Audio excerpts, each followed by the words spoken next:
Well, I think we all have something special to say about Pat Halloran, who was just a true Memphian, who not only had a love for life, love for the arts, love for the theater, love for a good meal, love for fancy cars. Yeah. He just loved life, but he also loved his city, and he gave back in a lot of ways. And a lot of us have been on the advisory board for Positively Memphis, where he was so committed to feeding hungry children in the city, and so many other ways that he gave back, including bringing theater to Memphis, which is very part of any good, functioning, lively city, if you want to have a nice theater community too.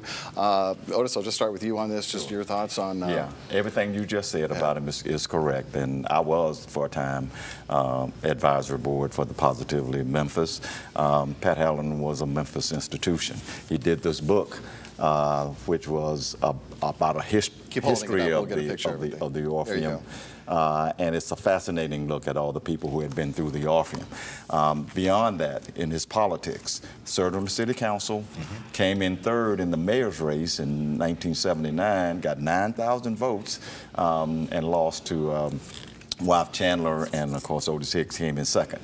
But in terms of being a true Memphian who cared about Memphis, Pat Halloran was the guy. Yeah. To the end. I mean, I went to a luncheon that he had with Positively Memphis as recently as a month ago, and yeah, he was struggling a little bit, but it was just still shocking because he had such a lively personality.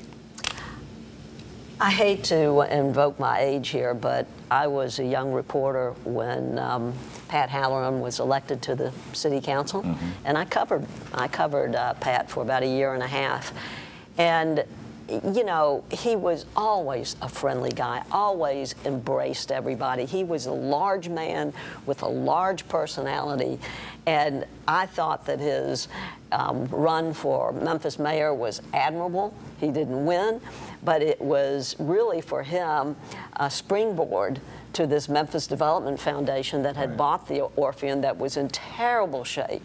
And these people had the faith in Pat Halloran that he could turn the Orpheum into something we needed. He brought, what he did for Memphis culturally is beyond what anybody else has done. He brought Broadway to Memphis. We are on the map of those traveling Broadway plays.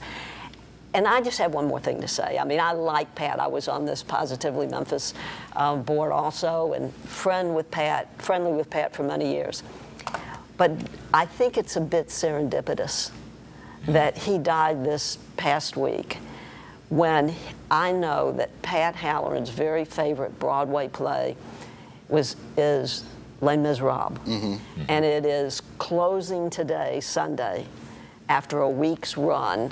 His last week in this world, his last week run at the Orpheum, and it kind of touches my heart. And I think of Pat at this time. I hope he got to see it one last time. Yeah. Who knows? I think it's only fitting that we have the pastor kind of give us the final words here. First of all, condolences to the family. Ann is a wonderful lady, and I know Pat Jr. and his family. So our condolences and heart goes out to that family for the contribution that Pat made to this city and to the arts and to all great things that are Memphis. And one other thing, Brett Batterson, the president and CEO of the Orpheum now, released a statement that was very heartfelt. I'm a board member there. We paused for a moment, and we're going to pause to really honor him more appropriately in the days to come. Can't say enough about those fancy cars, though. If you ever saw Pat, he was always in something beautiful, something very nice, something very stylish. And the last time I saw him, and I was invited to my first Positively Memphis luncheon last year.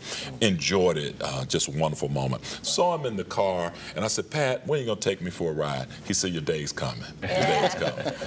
So thank you, Pat. Real quick. Pat enjoyed life to the fullest, and he wanted us to enjoy it too, and we will continue to enjoy it long after he's gone. Thanks to all of his contributions, for sure. Well, thanks to all three of you for your contributions today. We certainly appreciate it, and for you at home for watching.